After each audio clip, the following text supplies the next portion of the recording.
Hello students, this is Basant Tiwary, your English teacher. Today we have to read a story, Elephants Raid the Kitchen, written by Cynthia Moss.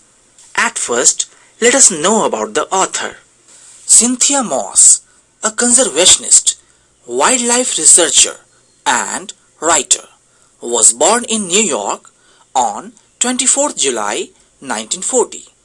She focused on elephant conservation in the late 1980s as she saw the elephant population halved by poaching for ivory and loss of habitat. She studied the elephants in Kenya's Amboseli National Park over 27 years. Cynthia Moss wrote 4 books.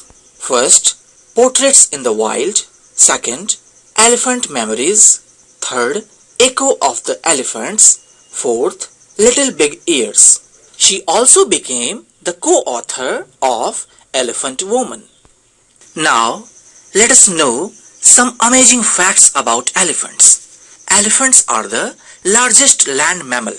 Despite their size, they can run up to 25 miles per hour. Elephants are highly sensitive and caring animals, much like us. Much like humans, elephants have deep family bonds. The herd is led by the female head of a family of elephants. Calves are raised by the entire herd. When males are about 12 years old, they leave the herd to live on their own, while the females stay with the family herd. Female elephants will often stay with their mothers for their whole lives. Elephants can eat up to 600 pounds of food a day. They are highly intelligent animals with complex emotions, feelings, compassion, and self-awareness. There are 3 species of elephants: Savanna elephant, African elephant, and Asian elephant. Now, let's be on the story, Elephants Raid the Kitchen. Actually, this story is an extract from the book of Cynthia Moss, that is, Elephant Memories. It describes a terrible event of elephants entering the Cynthia's camp at Amboseli National Park in Kenya. In the story, there is a female elephant, Tuskless, who was the head of her elephant family. Teddy, Tanya, Tony, Tilly, and the 2-year-old calf of Tuskless were a part of the elephant family. The elephant family lived close to the camp of Arthur and her friends. One evening, the elephants began to feed around the edge of the camp. As a matter of fact, 16 to 18 hours or nearly 80% of an elephant's day is spent feeding.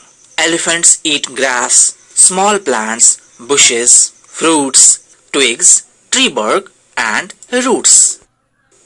That evening, while eating grass, Tuskless turned the tip of her trunk towards the kitchen and the tents to smell what was there.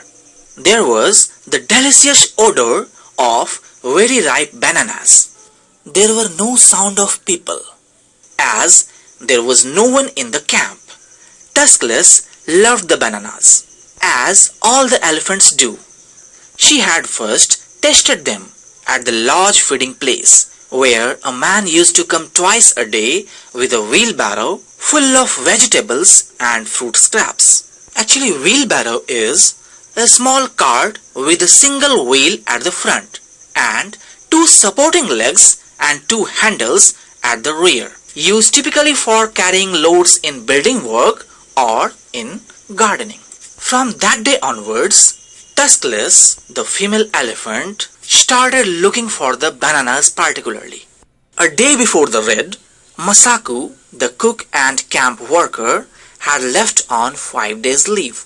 On the very same day, narrator's campmate Phyllis had come back from a trip to Nairobi with a huge load of groceries, meat, fresh fruits, and vegetables, including some overripe bananas. The next day, filmmakers Warren and Jenny Garst had arrived at the camp for a project with another huge load of food. So the smell of fruits was irresistible for Tuscalus. It was so quiet in the camp as the cook was not there. Narrator and her friends had gone to a nearby lodge to have dinner.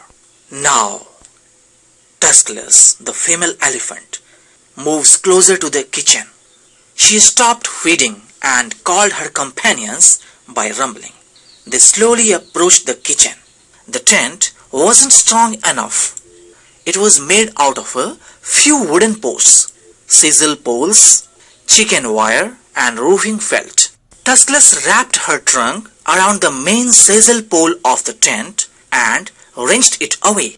The other elephants moved forward and also started pulling on other poles and the wire. Tuscalus quickly made a sizable hole in one wall of the kitchen.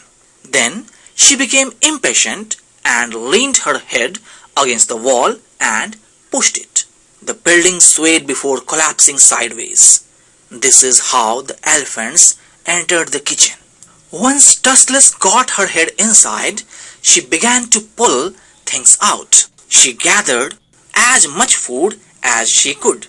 They ate bananas, pineapples, oranges, mangoes, papaya, cucumber, string beans and eggplants, etc.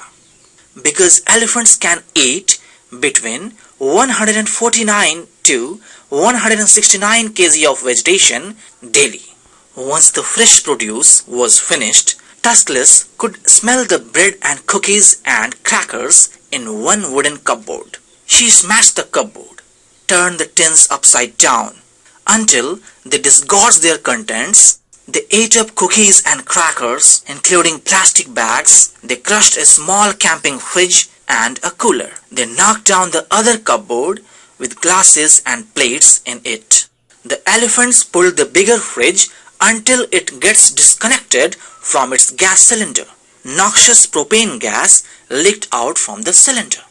Just as Tuscalus and Teddy were tackling the third cupboard with the jams and the spices in it, they heard the engine of a car coming in their direction. As soon as the narrator realized that the camp was being raided by the elephants, without getting off the car, she rushed at the elephants in the vehicle to chase them away. Each elephant grabbed a trunk full and started turning away. But the Tuscalus stayed back for a while because she was reluctant to leave the food. When the narrator threatened it by making loud engine noises, she too left from there, grabbing a box of spaghetti and a paper bag full of half-pound garlic. Once they had left, she climbed down and crawled into the kitchen because she could hear and smell gas escaping. She found the gas cylinder and removed the regulator to close off the valve. The elephants raided the kitchen in such a way that it was about to blow off. The narrator was so worried about the elephants because they would have died in flames if a spark had set off the gas. Actually, the kind-hearted narrator didn't want them to get killed or wounded. The narrator blamed herself because she felt she should have known better and taken the necessary steps to pull all the food items safely out of the herd's reach, especially since her camp had been raided before. The narrator thought that she should have guessed the problem at least after they had seen Tuscalus heading in their direction on the same evening. They cleaned up everything till midnight. They put the refrigerator and cupboard with the remaining food in a closed vehicle to reduce tempting odor. Tuscalus did not stop raiding camps even after this incident.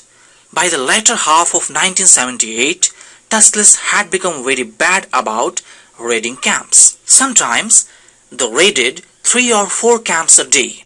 Tuscalus tried many a time to raid the kitchen, but Masaku chased it away. Although Tuscalus could pretend to be good, they knew that she was just waiting for her chance. Elephants actually mean everything to Cynthia Moss. She has written numerous popular and scientific articles and has made 4 award-winning TV documentaries about elephants' behavior. They have changed the way people view elephants. Thank you, students.